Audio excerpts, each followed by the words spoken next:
Excuse me? Ay, yes po. Ano pong kailangan nila? About kasi dito sa steak na in-order ko. Oh, so ano pong problema sa steak nila? So, ganito po kasi, ang in-order ko po is medium rare. Tapos, ang dumating naman po sa akin is hilaw, parang hindi po siya naluto ng ayos.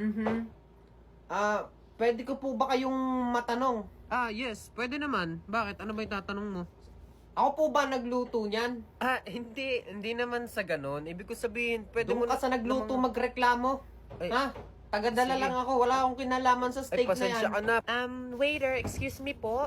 Yes po.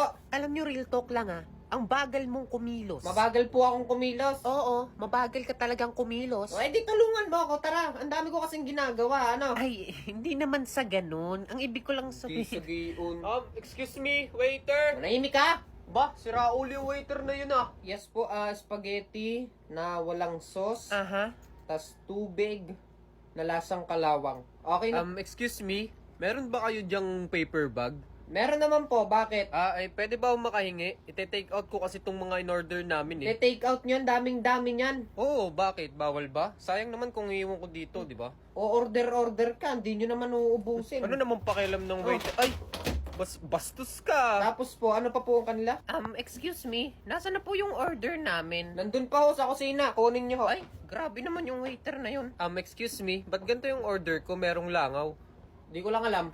Excuse me. Ano po kailangan nila? Pwede ba akong magpakuha ng tubig? Tubig lang? Oo, tubig lang. Salamat.